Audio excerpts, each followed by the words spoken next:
Good morning, everyone, and welcome to my channel. Well, this is the second video or the part two of the suspension one. ठीक है, जिसमें हमने क्या किया अभी अपना सस्पेंशन वाला है वो इसमें हम पूरा कवर कर देंगे. In the previous video we have covered up to 24 and now we will start from the 25th point and it has got only 47 points in all. ठीक है, so let's begin this. अब हम बात कर रहे थे टर्मिनेशन ऑफ सर्विसेज की. Services की जो है टर्मिनेशन के केसेस में क्या होता है. So it would be open to the competent authority to terminate, okay, under Rule 5 of the Central Civil Services of Temporary Services Rules 1965, the services of a temporary government servant. मतलब कि है ये competent authority के लिए open होगा कि वो चाहे तो वो टर्मिनेट कर सकते हैं services of a temporary government servant while he is under suspension. मतलब जब वो अंडर सस्पेंशन है. देखिए, गवर्नमेंट में तो उनकी सर्विसेज सस्पेंड नहीं होती अनलेस वो जो डिसिप्लिनरी अथॉरिटी है वो कुछ भी अपने तरफ से कोई फाइनल डिसीजन दे. But here in this case it would be open to the competent authority to terminate the services of a temporary government servant while he is under suspension. ठीक है, और या फिर कोई disciplinary proceedings they are pending against him. It has been held that and as under rule 5 full pay and allowances for the month of notice has to be paid. क्या करना है आपका. रूल 5 कहता है कि आपको फुल पे और अलाउंसेस जो है for the month of notice जो है has to be paid which could be done only if the official was treated as not being under suspension. मतलब अगर वो सस्पेंशन में नहीं होते हैं तो ही उस केस में 1 महीने की सैलरी देते हैं नोटिस पीरियड में, अदरवाइज नहीं. It is not necessary to revoke the order of suspension before invoking. तो ये नेसेसरी भी नहीं है कि आप जो है ऑर्डर ऑफ सस्पेंशन को रिवोक करें बिफोर इन्वोकिंग रूल 5 से पहले. दैट मीन्स आप ये पहले भी कर सकते हैं. राइट. बात करते हैं प्रमोशन और कंफर्मेशन पे क्या क्या फर्क पड़ता है. देखिए सस्पेंशन जो है हालांकि ये एक टेम्पररी फेज है. ठीक है, and order exists to safeguard the interest in the matter of promotion and confirmation of safeguard under suspension. ठीक है, और ऑर्डर एग्जिस्ट करते हैं किसके लिए कि सेफगार्ड रहे interest in the matter of promotion और कंफर्मेशन ऑफ गवर्नमेंट. तो as an officer's suitability for promotion should be assessed at the relevant time in case of an officer against whom disciplinary proceeding जो है or any case is pending. The fact is to be brought to the notice of the DPC. For the promotion of the assessment of the for promotion, however, committee should not take care into consideration the fact of pending cases against him. ठीक है, तो DPC बैठेगी ना वो इसी को consider नहीं करेगी. But yes the fact that such pending जो डिसिप्लिनरी जो प्रोसीडिंग्स है they are pending against them वो आपको DPC को बतानी है. So as an officer's suitability for promotion should be assessed. ठीक है, रेलिवेंट टाइम पे. एंड इन केस ऑफिसर जो है वो अगर उनके खिलाफ कोई भी पेंडिंग चल रहा है या फिर उनका कोर्ट में कुछ पेंडिंग है तो फैक्ट आपको जो ना वो सिर्फ लेके आना DPSC के सामने. ठीक है, और DP ऑल्सो जो DPC है क्या करेगी that should not take into consideration the fact. वो फैक्ट को कंसिडर नहीं करेगी in order to analysing his promotion. ठीक है, case for his promotion. Okay, the committee जो है will assess the suitability of the officer under suspension along with other eligible without taking into the consideration of this case. Right, the assessment of the DPC including unfit for promotion या फिर जो कुछ भी उनको चाहे fit for promotion या unfit for promotion जो कैसे भी उनकी ग्रेडिंग होगी and the grading award by it will be kept in a sealed cover के अंदर रख दी जाएगी यहाँ पे. तो that means जो भी पर्सन जो है सस्पेंडेड है उनके केस में क्या होगा तो DPC जो है in the case of promotion or in the case of confirmation they will keep this in a sealed cover. ठीक है. So on the conclusion of the disciplinary case, जब डिसिप्लिनरी केस जो है कंक्लूड हो गया आपका, ठीक है, द सील्ड कवर जो है और the covers will be open, उसके बाद वो ओपन किए जाएंगे. ठीक है, और अगर मान लीजिए वो गवर्नमेंट सर्वेंट कंप्लीटली एक्सोनरेट हो गए, मतलब बरी कर दिए गए उस केस से, तो the due date of his promotion will be determined with reference to the position assign to him in his findings. तो जो भी उनकी जो पीछे जो भी जैसे मान लीजिए जिस भी बैच से या जिस भी उससे वो पर्टेन करता होगा वो उनको दे दी जाएगी एक तरह से, assign to him in the findings kept in the sealed cover with reference to the date of promotion of his next junior on the basis of his promotion. यहाँ पे क्या कह रहा है आपका कि जो भी सील्ड कवर जो उसके बाद जो एक्सोनरेट हुआ था उनके केस में बोल रहा है कि वो उस डेट से होगी जिस डेट से with reference to the date of promotion of his next junior, जो भी उनसे जो नेक्स्ट जूनियर होगा ना उनकी डेट ऑफ प्रमोशन से उनका प्रमोशन आ जाएगा on the basis of such position. ठीक है, ही will be promoted if necessary by reverting the junior most. ऐसा भी हो सकता है कि वो जो जूनियर मोस्ट है ना, तो मान लीजिए उस टाइम पे वैकेंसी जो है 5 वैकेंसीज थी और इनका 4th प्लेस था. ठीक है, तो जो अभी यहाँ पर 5वें नंबर पर आया है ना उनको हटना पड़ेगा और जो फोर्थ वाला फिफ्थ वाला जो फिफ्थ वाले की जगह पर ही आके वहां पर अपना काम करेंगे इस तरीके से, ठीक है। तो he will be promoted if necessary by reverting the junior most officiating person, और his promotion will be notional with reference to the date of promotion of his junior. लेकिन उनकी जो प्रमोशन है वो कौन सी होगी, नोशनल होगी, कि मतलब वो तो पहले से ही था ना कि भाई अंडर सस्पेंशन सील्ड कवर में रख दिया, लेकिन अब वो जब एक्सोनरेट हो गए तो वो उसी डेट से प्रमोट होंगे। तो his promotion will be notional with reference to the date of promotion of his junior, but entitlement to any arrears of pay for appointing authority take into consider all the facts and circumstances case, ठीक है। वो जो है आपको arrear of पे जो है वो आपको सारे केसेस की मेरिट के ऊपर डिपेंड करेगा। While areas in full or part is denied, the authority will record the reasons for doing so, ठीक है। इसके अलावा अगर कोई भी पेनल्टी, जैसे यहाँ पर तो मान लीजिए आपको एक्सोनरेट कर दिया, अब बात करते हैं अगर समवन इज फाउंड गिल्टी, तो उसमें क्या होगा, तो सील्ड कवर में है ना, वो जो भी उसके डीपीसी की जो रिपोर्ट है that will not B acted upon, उस पर कोई काम नहीं होगा। हिज केस फॉर प्रमोशन जो है has to be considered in the usual course, जैसे आएगा कैसे करना पड़ेगा, नेक्स्ट डीपीसी जब बैठेगी उस टाइम पर देखेंगे उसको, ठीक है। After the conclusion of the DPC proceedings having regard to the penalty imposed, जो भी पेनल्टी लगी है उसको कंसीडर करके किया जाएगा। Fair for promotion to the next higher grade a minimum period of services prescribe, जहां पर भी प्रमोशन के लिए कम से कम मिनिमम अगर सर्विस प्रिस्क्राइब करेगी, जैसे कि मान लीजिए कि आपको कम से कम 5 साल आपको ये सर्विस करनी होनी चाहिए, और पीरियड ऑफ सस्पेंशन, फिर वो क्या है, वो पीरियड ऑफ सस्पेंशन ऐड होगा या नहीं होगा, but which the government suspension could not even on account of suspension which was ultimately found to be wholly unjustified, अगर wholly unjustified माना गया उस पीरियड को, so the period during which any officer junior to him was promoted to the higher grade, तो वो भी उसी दिन से माने जाएंगे, ठीक है, towards the minimum period of service referred to for the purpose, ठीक है। और बोलता है the procedure laid down in the preceding paragraph is also to be followed in consideration claim for confirmation of तो सेम चीज यही confirmation में भी होगी, सेम चीज यहाँ प्रमोशन में भी होगी, ठीक है। in such a case permanent vacancy should be reserved till a final decision is reached, और इन सच केसेस में क्या होगा, एक परमानेंट वैकेंसी जो है ना वो रिजर्व की जाएगी जब तक कि एक फाइनल डिसीजन पर पहुंचा नहीं जा सकते, ठीक है। और कंफर्मेशन के केस में भी, ठीक है, तो एक रिजर्व रखेंगे आप on the proceeding against the officer, और where such an officer is reduced in rank for a specified period till he actually restored to his original post, ठीक है।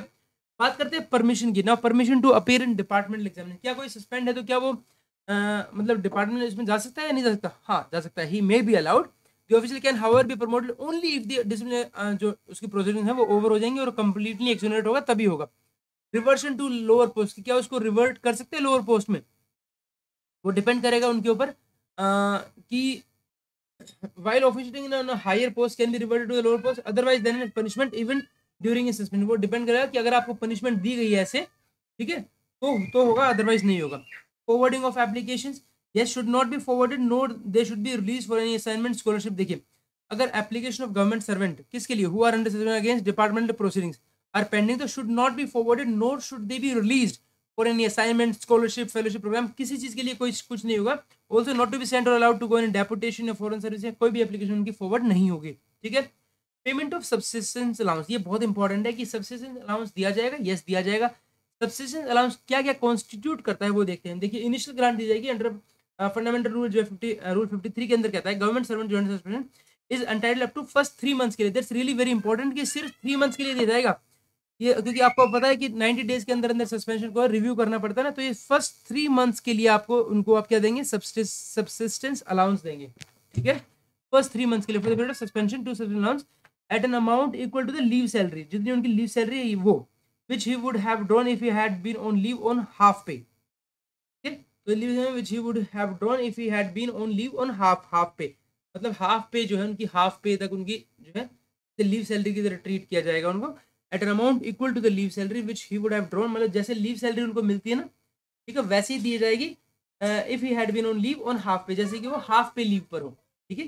That's an important that he is entitled for the first 3 months of the period of suspension to subsistence allowance 3 months के लिए मिलेगा at an amount equal to leave salary which he would have drawn if he had on leave on half pay, और fixation of quantum of subsistence allowance for the initial period of 3 months is automatic, और इसके लिए कोई specific order जो है computer authority के लिए जरूरी नहीं होता है, ठीक है।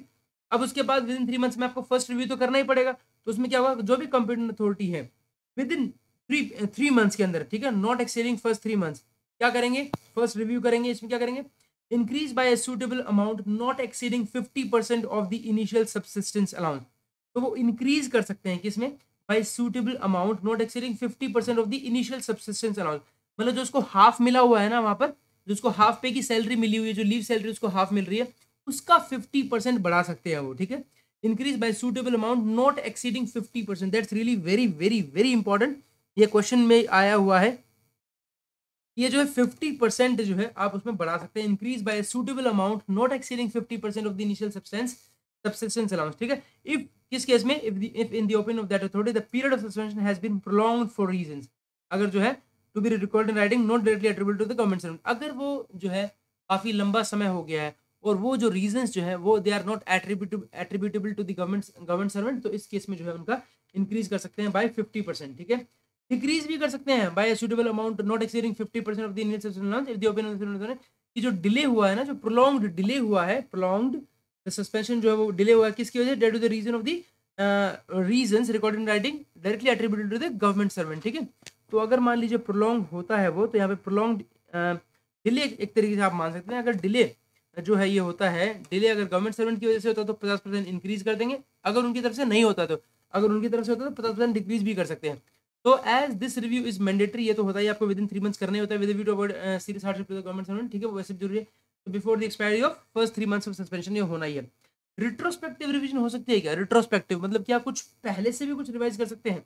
देखिए, it's not advisable that any order revising the subsistence allowance should be given retrospective, ऐसे एडवाइजेबल नहीं है कि आप इस तरीके से करो। लेकिन किसी केसेस में अगर order for variation of subsistence allowance is passed by the competent authority after some time from the expiry of requisite three months, and that the authority is satisfied that variation has got to be given retrospective effect for reasons to be recorded in writing, the same would be valid and binding on all concerned. That means आप retrospective revision भी दे सकते हो। That's really important कि आप retrospective revision भी दे सकते हैं, ठीक है। हालांकि ये एडवाइजेबल नहीं है ऑर्डर्स पे कि आप रिवाइज कर दें सब्सिस्टेंस अलाउंस, ठीक है, कि जो सब्सिस्टेंस अलाउंस है उसको रिवाइज करके आप रिट्रोस्पेक्टिव दे। लेकिन कोई केसेस के अंदर यहाँ पर एक ऑर्डर है for variation of subsistence allowance is passed by the competent authority after quite some time from the expiry of the requisite 3 months, ठीक है, क्योंकि 3 मंथ्स के बाद तो आपको ऑटोमेटिकली उनको क्या क्या मिलना है, 2 इज अंडर सस्पेंड, 3 मंथ में आपको रिव्यू करना पड़ता है ना। अगर after expiry of requisite 3 months and the authority satisfied कि ये जो वेरिएशन है has got to be given retrospective effect, तो वो दे सकते हैं। तो ये पॉइंट आपका इंपॉर्टेंट बन जाता है कि रिट्रोस्पेक्टिव जो है आप रिविजन दे सकते हैं। That's really important. No revision on review, review के ऊपर कोई रिवीजन अलाउड नहीं है। That means the competent authority may also decide after the review not to vary the quantum of subsistence allowance after the first 3 months, neither to increase nor decrease और place of record and place on record the substances under the decision has been taken, ठीक है। तो वो जो है अगर चाहे decision authority के ऊपर डिपेंड करता है। नो रिवीजन ऑन रिव्यू, अगर उन्होंने रिव्यू कर लिया और उसके बाद चाह रहे हैं कि भाई हम नहीं चाहते कि कोई भी ना इसमें बढ़े ना इसमें घटे, तो वो भी पॉसिबल है, ठीक है। दैट मीन्स वो इंक्रीज भी कर सकते हैं। इंक्रीज कब करेंगे? जब जो है प्रोलॉन्ग्ड होगा, not because of government servant, और अगर डिक्रीज भी कर सकते हैं जब गवर्नमेंट सर्वेंट की वजह से होगा। रिट्रोस्पेक्टिव भी दे सकते हैं कंपेटेंट अथॉरिटी ऐसा चाहती है केस के अकॉर्डिंग। और नो रिवीजन ऑन रिव्यू चाहते हैं कि नहीं स्टेबल रहे, तो वो भी पॉसिबल है कि कंपेटेंट अथॉरिटी में also decide after the review not to vary the quantum of subsistence allowance, मतलब वो चाहते हैं कि भाई नहीं, कुछ नहीं, जैसा है वैसा ही रहेगा, ठीक है। आफ्टर द 3 मंथ तो neither to increase not to decrease कर सकते हैं, ऐसा भी। फर्दर रिव्यू, इसके बाद भी जब रिव्यू के लिए तो आप टाइम देंगे ना, 180 डेज के लिए आप एक्सटेंड कर सकते हैं रिव्यू के लिए। उसके बाद करते हैं it is open to the competent authority to make a further review or reviews during the suspension period and as a result to reduce the time of suspension allowance, चाहे तो वो रिड्यूस कर सकते हैं। Allowance increase on the base of earlier review, पहले अगर मान लीजिए आपने रिव्यू किया तो उस टाइम पे बढ़ा जाए, आप चाहे तो आप दोबारा डिक्रीज कर सकते हैं। Subsequently found to have been prolonged for reasons directly attributable to the government servant, अगर वो आपको लगता है कि ये जो प्रोलॉन्ग्ड हुआ है, ठीक है, ये जो पीरियड ऑफ सस्पेंशन जो प्रोलॉन्ग हुआ है वो किसकी वजह से, अगर गवर्नमेंट सर्वेंट की वजह से, तो आप कर सकते हैं, ठीक है। Similarly the subsistence can be increase भी कर सकते हैं इस तरीके से। In any case such subsequent increase और डिक्रीज जो है in amount subject to overall limit जो 50% रहेगा। ये बहुत इंपॉर्टेंट है, ये बहुत ही ज्यादा इंपॉर्टेंट है, ठीक है, कि ये 50% से लिमिट है इसकी ओवरऑल 50%। ऐसा नहीं है कि आप कितना भी कर देंगे, ओवरऑल 50% ही रहेगा, ठीक है। अच्छा, प्रोविजन फॉर अपील, अपील कर सकते हैं, बिल्कुल कर सकते हैं अपील। क्या कहते हैं, गवर्नमेंट सर्वेंट जो है if he is not satisfied with the increase और डिक्रीज इन सब्सिस्टेंस अलाउंस तो allowance by the government preferring an appeal, ठीक है, वो अपील कर सकते हैं against the order determine subsistence allowance and other during which is deemed to be in suspension, ठीक है। ओके, द अपीलेट जो भी अपीलेट अथॉरिटी होगी should consider all the circumstances of the case and जो भी उनको जस्ट एंड इक्विटेबल लगेगा वो उसके अकॉर्डिंग ऑर्डर निकाल देंगे। The appellate authority may increase और decrease the rate of subsistence not exceeding 50% initial rate, 50% की लिमिट है, वही करेंगे। फिर बोलता है डीम्ड सस्पेंशन आफ्टर डिसमिसल, अगर डिसमिसल हो गया तो आफ्टर सस्पेंशन माना जाएगा। In case the government servant dismiss removed compulsory retired from service who is deemed to have been placed or continue who is deemed to have been placed or continue to be under suspension from the date of such dismissal or removal and who fails to produce a certificate of non आपको पता है कि यहाँ पर क्या है, आपको एक सर्टिफिकेट देता है नॉन एम्प्लॉयमेंट का, आपको देना पड़ता है that he shall be entitled to subsistence allowance from the date of order of dismissal removal equal to the amount by which his earnings if any during such period fall short of the amount of subsistence allowance that would otherwise be admissible to him. If his earnings are equal to or more than subsistence allowance he will not be paid anything. ठीक है, अगर मान लीजिए वहाँ पे क्या करना पड़ता है आपको, डीम्ड सस्पेंशन आफ्टर रिमूवल, आपका डीम्ड सस्पेंशन हो गया आफ्टर डिसमिसल के बाद, ठीक है। अब now in the case of government servant dismiss कर दिया, डिसमिस रिमूव्ड और compulsory retired from service who is deemed to have been in the case of a government servant dismissed, removed or compulsory retired from service who is deemed to have been under place or continue to be under suspension from the date of such dismissal or removal by and who fails to produce a certificate of non-employment he shall be entitled to subsistence allowance from the date of order of dismissal, compulsory equal to the amount by which his earnings if any during such period fall short of the amount of subsistence allowance that would be otherwise be admissible to him. इस case में कैसे देंगे, ये तो automatically खत्म हो जाएगा, deemed suspension after dismissal. After dismissal क्यों कह रहे हैं, in the case of a government servant जो है डिसमिस्ड रिमूव्ड और कंपल्सरी रिटायर्ड फ्रॉम सर्विस, ठीक है, who is deemed to have been placed, government servant dismissed removed और कंपल्सरी रिटायर्ड फ्रॉम सर्विस कर दिया उसको, ठीक है, who is deemed to have been placed or continue to be in suspension from the date of such dismissal. अच्छा, अगर किसी को आप इस तरीके से डालते हैं तो ठीक है, डिसमिसल होने के बाद भी, डिसमिसल होने के बाद सस्पेंशन कैसे रहेगा, तो ऑटोमेटिकली हट जाएगा, deemed suspension after dismissal. Deemed suspension कैसा है, वो तो मतलब जैसे डिसमिसल हुआ तो खत्म, मतलब खत्म ना, सस्पेंशन भी खत्म हो जाएगा, सब कुछ खत्म हो जाएगा। तो in the case of a government servant dismissed removed और compulsory retired from service who is deemed to have been placed or continue to be under, अच्छा वो कहते हैं, खुद ही कह रहे हैं कि अगर मान लें हम उनको मानते हैं और उनको हम कंटिन्यू करते हैं to be under suspension from the date of such dismissal removal and who fails to produce a certificate, अगर वो नॉन एम्प्लॉयमेंट नहीं दे पाते then he shall be entitled to subsistence allowance who fails to produce a certificate of non-employment he shall be entitled to subsistence allowance from the date of order of dismissal removal compulsory return equal to the amount by which his earnings if any during such period fall short of the amount of subsistence allowance that would be otherwise be admissible to him if his earnings are equal to or more than, वो कहते हैं कि अगर मान लीजिए कोई dismissal होने के बाद ही अगर कोई बंदा जो है जिनको आपने who is deemed to have been placed और continue to be under suspension, ठीक है, तो उस केस में जो है वो अगर मान लीजिए कोई फेल हो जाते हैं to produce and who fails to produce a certificate of non-employment he shall be entitled to subsistence allowance from the date, तो उनको मिलेगा। In case where payment is to be made this will be done with retrospective effect from the date of dismissal and law of limitation will not be invoked।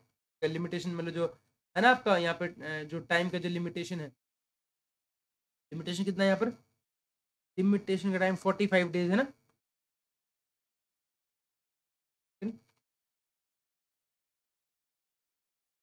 Of limitation of will, yes आपका 45 days है, yes ठीक है। चलिए तो अब आगे बात करते हैं आपके इसमें कि कुछ इंपॉर्टेंट पॉइंट्स है यार that you need to take care, अगर आप ऐसा कर लेते हैं ये बहुत पॉइंट्स हैं। और सस्पेंशन में मैंने इसका जानबूझ के सस्पेंशन वाला जो पार्ट है इस पर एम्फेसाइज कर रहा हूँ क्योंकि ये बहुत ज़्यादा इंपॉर्टेंट पार्ट है, ठीक है, हमने इसको एलैबोरेटली एक तरीके से हम इसको डील कर रहे हैं, ठीक है। चलिए आगे चलते हैं। हम आपका पेमेंट ऑफ डियरनेस अलाउंस, क्या उनको डीए मिलेगा, yes, A government servant suspended is entitled to DA allowance on the basis of subsistence allowance paid to him from time to time। तो ये बहुत ज़्यादा इंपॉर्टेंट है कि उनको DA मिलता है, he is entitled to DA, he is entitled to DA, याद रखें इसका।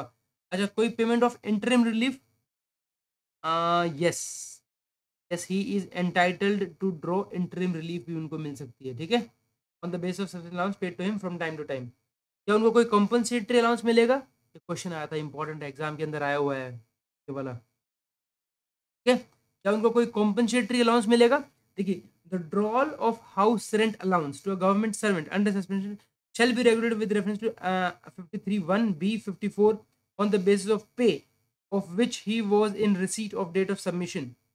दोबारा बोलेंगे, द ड्रॉल ऑफ HRA जो है ऑन द बेसिस ऑफ पे he was in receipt on the day of suspension में जो मिल रहा था वो आपको ड्रॉल मिलेगा, आपको HRA मिलेगा, subject to is furnishing either or both of certificate prescribed for drawal of allowances for periods between beyond 4 months 120 days from the date of suspension, बस वो subject to is furnishing either or both certificate prescribe for drawal of allowances, मतलब वो जो है ये दिखाया कि हाँ जी ये वाला जो मैंने अलाउंस है मैंने खर्च किया है for periods beyond 4 months, 4 month से ज़्यादा, ठीक है, from the date of suspension, मतलब 4 महीने से ज़्यादा मैंने ये जो अमाउंट है ये मैंने खर्च किया है एच वगैरह में, तो उनको मिल जाएगा। ये इंपॉर्टेंट है that the drawal of H R that उनको इंटरिम रिलीफ भी मिल रहा है, उनको डियरनेस अलाउंस भी मिल रहा है, उनको सब्सिस्टेंस अलाउंस मिल रहा था, इंक्रीज भी कर सकते हैं, डिक्रीज भी कर सकते हैं, रेट्रोस्पेक्टिव रिविजन भी कर सकते हैं, नो रिविजन भी कर सकते हैं, फर्दर रिव्यू भी कर सकते हैं, डिक्रीज भी कर सकते हैं दोबारा, चाहे 50% उसकी लिमिट है। पेमेंट ऑफ डियरनेस अलाउंस मिलेगा, इंटरिम रिलीफ मिलेगा, कॉम्पनसेटरी अलाउंस, ये कॉम्पनसेटरी अलाउंस क्या है इसमें, कॉम्पनसेटरी अलाउंस जैसे मान लीजिए एचआरए की बात हो रही है तो एचआरए जो है सब्जेक्ट इसमें एचआरए मिलेगा सब्जेक्ट टू कंडीशन कि वो अपने तरफ से एक या तो दोनों सर्टिफिकेट जो है प्रिस्क्राइब करेंगे फॉर ड्रॉल अलाउंस की उन्होंने जो है 4 महीने से ज़्यादा वो जो अमाउंट है वो ड्रॉ किया और उसको यूज़ किया, ठीक है। If the headquarter of government servant suspend are changed in public interest will be entitled to transfer admissible at the new station, तो अगर चेंज हो जाता है हेडक्वार्टर तो भी उसको वहाँ के अकॉर्डिंग मिलेगा, ठीक है। नॉन एम्प्लॉयमेंट सर्टिफिकेट बहुत जरूरी होता है, उसी की बेस पर तो सब्सिडेंस अलाउंस मिलती है उसको, ठीक है। A government servant जो है suspended continues to be governed by the CC conduct rules. He cannot therefore for supplementing influences engage himself in किसी भी private employment या किसी भी employment business में नहीं कर सकता। Funding is in the prescribed format every month देना ही है, every month उनको सर्टिफिकेट सबमिट करना है to the effect that he was not engaged in any other employment, ठीक है। अच्छा, डिनायल ऑफ सब्सिस्टेंस अलाउंस कब कर सकते हैं, ठीक है, देखिए वैसे तो subsistence allowance can not be denied on any ground, लेकिन एक कंडीशन है when he is not able to furnish the certificate, जब इन्होंने सर्टिफिकेट अगर नहीं करेंगे तो इस केस में हम वो कर सकते हैं, ठीक है। और अदरवाइज जो है उनको ये जो सब्सिस्टेंस अलाउंस है उनको कंटिन्यूसली मिलता है, ठीक है, विदाउट एनी डिले, ठीक है। और इसमें कौन सी मिलती है, आपकी लीव सैलरी मिलती है और वो भी जैसे जैसे कि हाफ पे मिल रही हो, ठीक है, हाफ पे के अकॉर्डिंग, ठीक है। चलिए जी आगे बात करते हैं आपका इफेक्टिंग ऑफ रिकवरीज, ये क्वेश्चन में आया भाई, इफेक्टिंग ऑफ रिकवरीज ये एग्जाम के अंदर आया आपका, तो बहुत इंपॉर्टेंट क्वेश्चन बनता है आपका, याद रखिएगा इसको कि क्या क्या रिकवरीज जो है वो इफेक्ट हो सकती हैं, मतलब कंपलसरी है क्या वो करेंगे नहीं करेंगे, ये बहुत ज़्यादा इंपॉर्टेंट है। देखिए the following compulsory deduction should be enforce from the subsistence allowance, करनी ही करनी है, क्या क्या, इनकम टैक्स है काटना ही काटना है, हाउस रेंट काटना ही काटना है, कंपलसरी डिडक्शन है ही आपकी, should be enforce from the, अगर मान लीजिए कोई इलेक्ट्रिसिटी का हो गया, कोई भी वाटर फर्नीचर एक्सेट्रा, तो वो आपको compulsory deduction that will be, मतलब जैसे मान लीजिए कोई गवर्नमेंट सर्वेंट है, वो गवर्नमेंट सर्वेंट है, अब गवर्नमेंट क्वार्टर में रह रहे हैं तो उस केस में एचआरए कटेगा ना उसका, तो वही इसी की बात हो रही है, ठीक है। रीपेमेंट ऑफ लोन एडवांस जो भी अपने गवर्नमेंट से ले रखे ना एसेट रेट में fix if necessary by the community authority, तो वो भी करना है, सीजीएचएस कंट्रीब्यूशन करना है, और ये जो CGEIS है ना हमारा central government employees insurance scheme 1977 उसका कंट्रीब्यूशन भी कटना है, सब्सक्रिप्शन और central government group insurance scheme वो भी कटना है, ठीक है। तो ये कंपलसरी डिडक्शंस है, दिस इज इंपॉर्टेंट कि ये कंपलसरी डिडक्शंस है और ये कटनी ही कटनी है, दीज आर कंपलसरी डिडक्शंस। तो income tax, house rent and allied charges, repayment of loan advances taken from the government, और CGHS central government employee insurance scheme और ग्रुप इंश्योरेंस स्कीम, ठीक है, ये सब कटेंगे ही कटेंगे, ठीक है। चलिए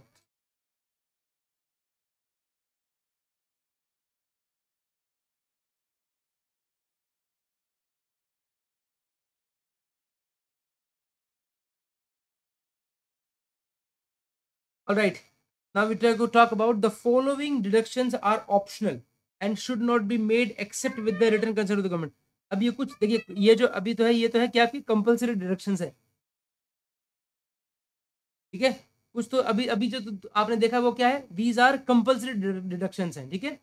तो कंपलसरी डिडक्शंस में आ गया आपका income tax, house rent,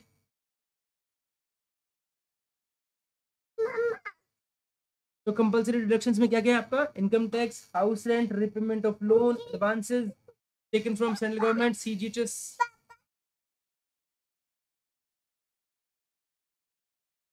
okay.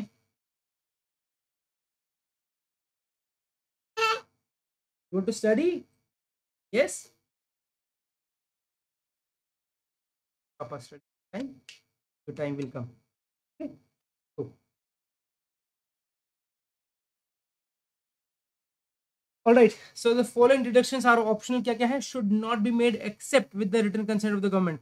क्या क्या जैसे कोई भी पोस्टल लाइफ इंश्योरेंस है, उनका कोई भी पोस्ट लाइफ एश्योरेंस पॉलिसी है, उसका प्रीमियम देना है, या फिर amount due to cooperative stores और कोऑपरेटिव क्रेडिट सोसाइटीज, या फिर refund of advances taken from GPF, उसका कोई अच्छा जीपीएफ का, हाँ जी, refund of advances taken from GPF,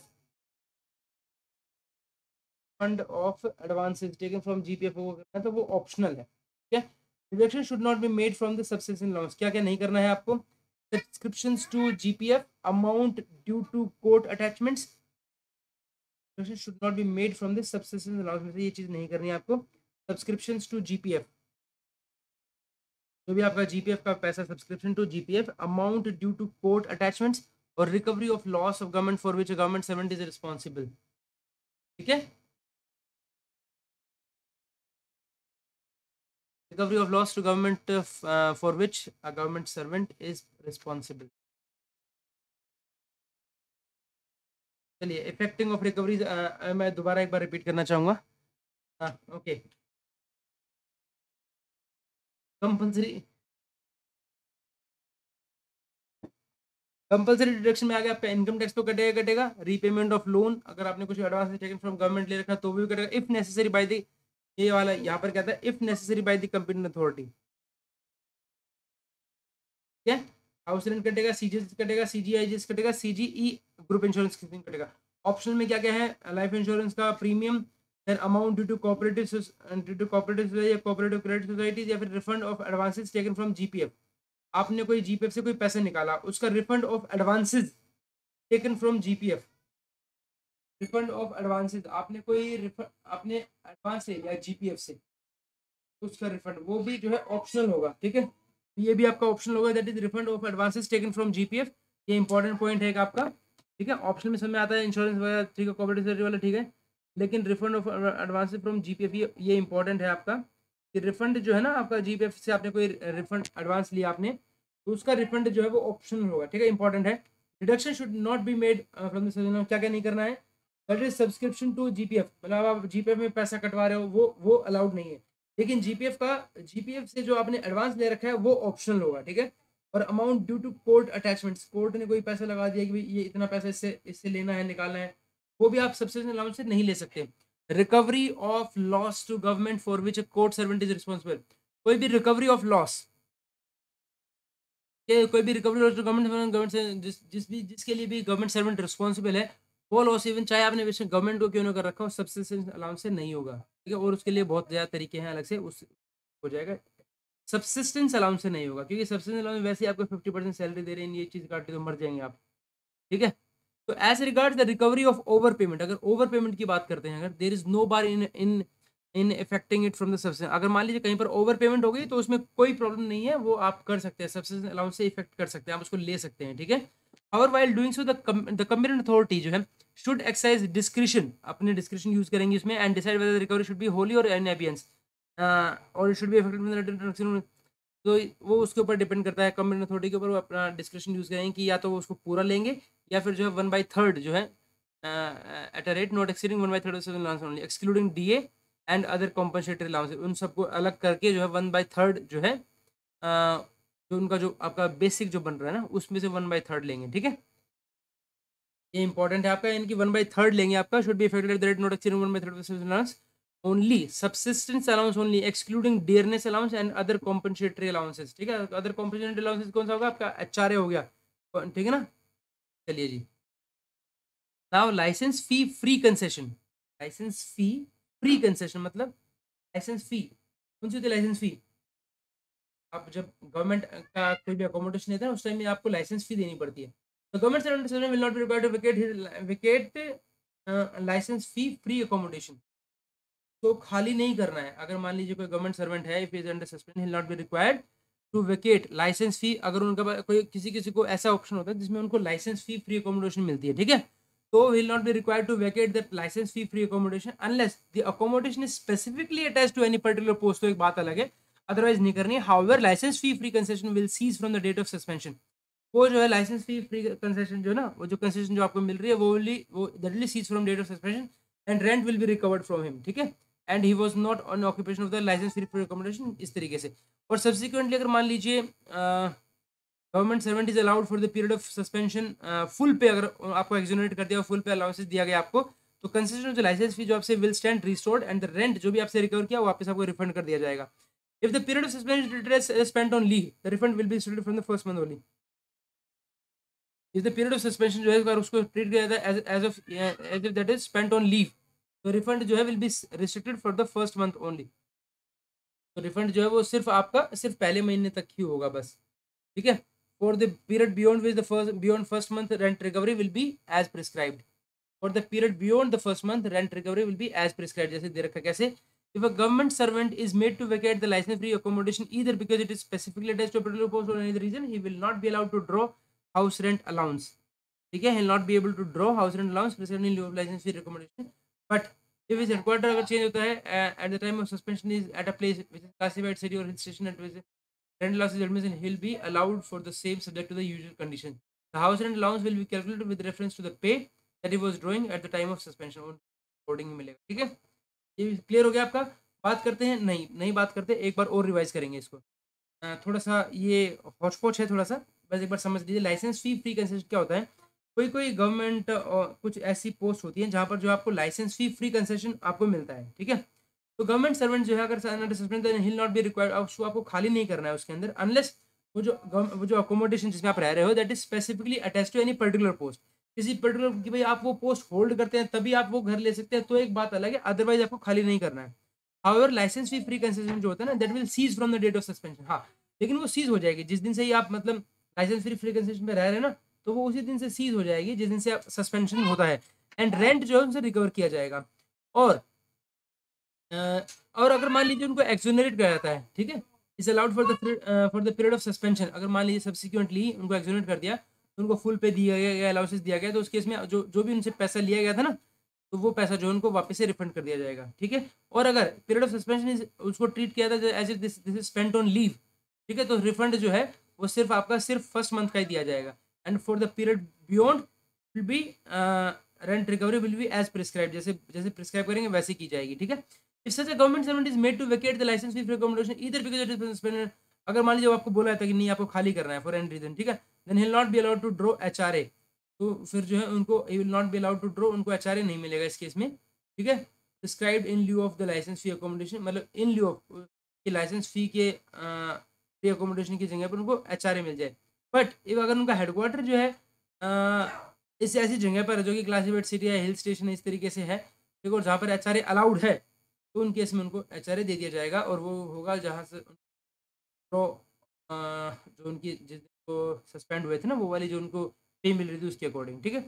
now extension of temporary post, क्या टेम्पररी पोस्ट को एक्सटेंड भी कर सकते हैं क्या? हाँ बिल्कुल कर सकते हैं, देखते हैं कैसे। तो government servant holding temporary suspend, अगर कोई भी गवर्नमेंट सर्वेंट जो टेम्पररी पोस्ट होल्ड कर उसको सस्पेंड कर दिया जाता है, of such temporary post expires before the disciplinary proceedings are completed, अगर मान लीजिए वो एक्सपायर हो जाते हैं, मतलब क्या वो पर्सन नहीं, वो जो पोस्ट का जो टेन्योर है ना वो, ठीक है, तो and the sanction of such temporary post sanction before the disciplinary are completed, अभी डिसिप्लिन प्रोसीडिंग्स खत्म नहीं है, टेम्पररी पोस्ट पर था बंदा 2 साल के लिए और 2 साल का टाइम अप हो गया, तो अब क्या करेंगे?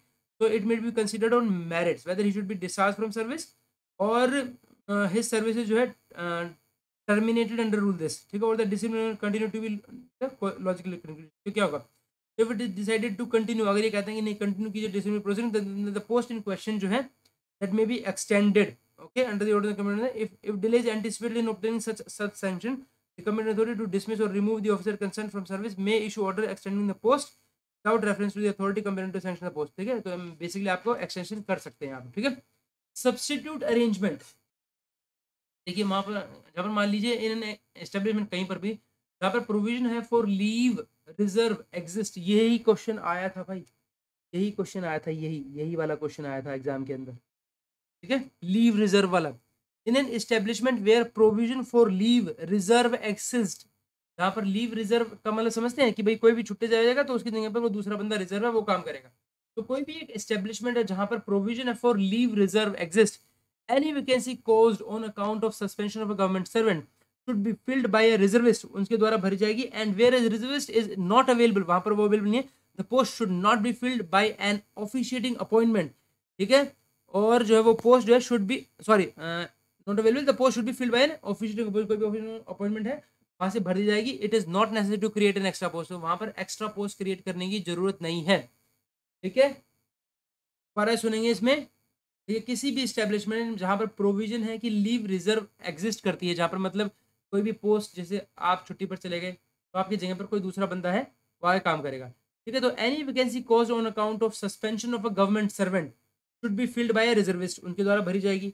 और जहां पर रिजर्विस्ट अगर अवेलेबल नहीं है तो post should be filled by an officiating appointment, किसी भी ऑफिशिएटिंग अपॉइंटमेंट से आप उसको फिल कर सकते हैं। But it is not necessary to create an extra post, आपको एक्स्ट्रा पोस्ट क्रिएट करने की जरूरत नहीं है। ठीक है, ये इंपॉर्टेंट एग्जाम में आ रखा है यार। ठीक है, नेक्स्ट है रिवीजन ऑफ स्केल ऑफ पे। किस तरीके से जो आपका जो रिवीजन कर सकते हैं आप स्केल ऑफ पे के अंदर, वो देखते हैं। देखिए, स्केल ऑफ पे, व्हेन द स्केल ऑफ पे of a post held by government servant under suspension revise, अगर मान लीजिए कोई भी जिस भी आप स्केल ऑफ पे में है अभी, वो रिवाइज होती है with effect from date prior to the date of suspension, वो पहले से होती है। ठीक है, then he should be allowed to exercise the option, उसको मिल जाएगा वो, even if the date by which he is to exercise the option falls within the period of suspension. अगर मान लीजिए अगर वो डेट जो है वो यहाँ तक लाई कर रही है कि he is to exercise the option falls within the date of suspension, वो सस्पेंशन के टाइम तक उनको लेनी थी, जैसे मान लीजिए। ठीक है, वो तब भी कर सकते हैं उसमें। ठीक है, he is entitled to the benefit to increase of pay. ठीक है, तो ये याद रखिएगा that yes he is entitled to the benefit of increase in pay if any in respect to the period before suspension, किसमें, before suspension वाला जो period है उसके लिए। ठीक है, and also in the subsequent allowance consequent, अगर उसका कॉन्सिक्वेंट फर्क पड़ रहा है सब्सिक्वेंट अलाउंस में तो कोई प्रॉब्लम नहीं है। ठीक है, if the revision of the pay takes from the date of falling during the period of suspension, अगर मान लीजिए कोई भी revision of scale of pay है that takes effect from a date falling during the period of suspension, तो उस case में क्या करेंगे, देखिए government servant who retains a lien और suspended or a suspended lien on his substantive post should be allowed to exercise his option under FR 23 even while under suspension। ठीक है, ये क्या मतलब, क्या कहना चाह रहे हैं आपका, एक कोई भी गवर्नमेंट सर्वेंट है हु रिटेन्स अ लियन, ठीक है, जो लियन पर लियन रिटेन कर रखा है, या फिर और सस्पेंडेड लियन, कोई उनका सस्पेंडेड लियन है ऑन हिज सब्सटेंटिव पोस्ट। ठीक है, सस्पेंडेड लियन समझते हैं ना, मतलब जिस पोस्ट में वो है वहाँ वहाँ का उनका जो लियन है। ठीक है, should be allowed to exercise the option under FR 23 while under suspension, उसको अलाउड कर देना है आपको।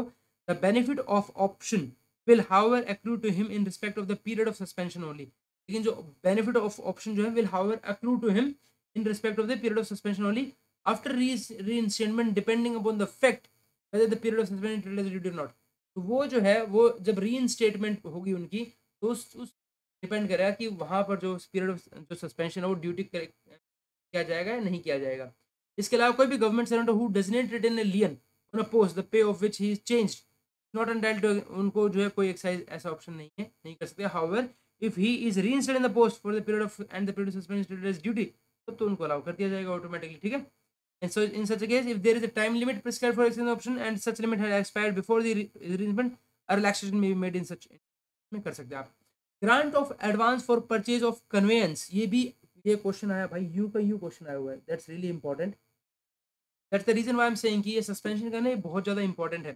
Grant of advance for purchase of conveyance, क्या करना है, yes an advance for purchase of conveyance should not be granted, नहीं करना है, should not be granted to a government servant whose institution if an advance has already been sanctioned to him before he was implemented, he should not be permitted to draw such advance। ठीक है, अगर मान लीजिए permit भी कर दिया आपने, पहले से आपने सैंक्शन भी कर दिया, ठीक है, देन ऑल्सो अगर वो डिसबर्स नहीं हुआ then he should not be permitted to draw such advance. ठीक है, during the period of suspension. ठीक है, अलाउड ही नहीं है। Eligible for house building allowance, yes ये है। ठीक है, तो central government who are placed under suspension are also eligible for grant of house building allowance. ये एग्जाम में भी आया भाई, आपका यू का यू एग्जाम के अंदर आया है। ठीक है, Central government servants who are placed in suspension are also eligible for grant of house building allowance, and payment can be made to them by head of department subject to condition that the collateral security in the shape of mortgage bond from two permanent central government servants is obtained। ठीक है, एक collateral security लेनी पड़ेगी in the form of in the shape of a mortgage bond from two permanent central government servants is obtained। ठीक है, in the event of default or belated payment or insufficient money being available for foreclosure etc, the shortage of recovery may be made up to collateral security. ठीक है, तो shortage of recovery जो है वो क्या जाएगी बाय दी कोलेटरल सिक्योरिटी। मतलब कहने का मतलब ये है कि आपने हाउस बिल्डिंग आपको अलाउड है, आप ले सकते हैं, लेकिन ऐसे नहीं मिलेगी आपको, उसके लिए अब क्या करना पड़ेगा, एक कोलेटरल सिक्योरिटी लेनी पड़ेगी। किसको देनी पड़ेगी, एक मॉर्गेज बॉन्ड भरना पड़ेगा कोई भी दो परमानेंट एम्प्लॉय गवर्नमेंट सर्वेंट के द्वारा। ठीक है, और in the amount of default अगर मान लीजिए होता है तो वो उनको पे करना पड़ेगा, जो भी शॉर्टेज ऑफ रिकवरी ना वो उन उस कोलेटरल सिक्योरिटी से ली जाएगी, ठीक है। Now functioning as defence assistant, भाई पूरा का पूरा क्वेश्चन यहीं से उठा रखा था एक तो ही, क्या वो एक्ट कर सकता है एज एन डिफेंस? यस कर सकता है। merely because he is an official assistant does not mean that he is ceased to be a government servant. He is an official under suspension, has full right to function as defendant in disciplinary, and there is no rule that such a person is not entitled to assistant to assist other than government servant in acquiring. तो वो कर सकता है ऐसे कैसे, ठीक है। he can act as a defense assistant. Travelling allowance entitlement है, जी हाँ बिल्कुल है। Government when required to perform journey to attend the department inquiry, अगर मान लीजिए कोई भी उनको डिपार्टमेंटल इंक्वायरी अटेंड करनी है उनको, ठीक है, he may be allowed travelling allowances for a journey on tour from his headquarters to the place where the department inquiry is held, or from the place at which he has been permitted to reside during suspension at the police inquiry, whichever is less, ठीक है। his travelling allowance will be regulated with reference to the grade to which he belonged prior to his suspension, उसकी तरह से regulate होंगे। and he may be paid travelling allowance advance of actual fare and daily allowance for the period of journey, and for this advance भी दे सकते हैं, he may be paid travelling allowance advance of actual fare,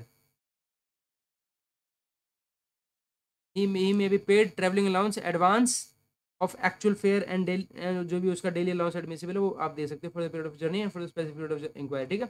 children education assistance बिल्कुल दे सकते हैं भाई, children education assistance, हाँ मतलब जो जो बच्चों का जो हम जो क्लेम करते हैं वही ना। गवर्नमेंट सर्वेंट जो is eligible for grant of children education allowance, ये हाँ children education assistance, okay. Allowance था वो आपका, जैसे सब्सिडी ऊपर बुक्स ये वो, ठीक है, वो भी आपका अलाउड है, ठीक है। एलटीसी खुद के लिए नहीं है, फैमिली जा सकती है। Under is not himself eligible to avail the LTC, his family however can avail LTC independently of him. LTC advance जो है for this purpose may also be granted subject to fulfilment of all other condition, ठीक है। Writing of confidential report by officers under suspension, तो क्या करनी है उनकी? No officer should be allowed, नहीं राइटिंग ऑफ, क्या आप किसी की लिख सकते हो? नहीं, कोई भी no officer should be allowed to write review the office subordinate if during major part of writing reviewing he is under suspension as he might not have full opportunity to supervise this, so no officer, no that's not allowed, under suspension should be allowed to write review the annual confidential reports with subordinates, ठीक है। तो इस तरीके से हमारा जो suspension का जो डाइजेस्ट है ये कंप्लीट होता है, and that's really very important, I would request everyone to read this, that's really important. Suspension का बहुत क्या मतलब मैं कहूँगा, आई would say 90% of the part is covered by this, ठीक है।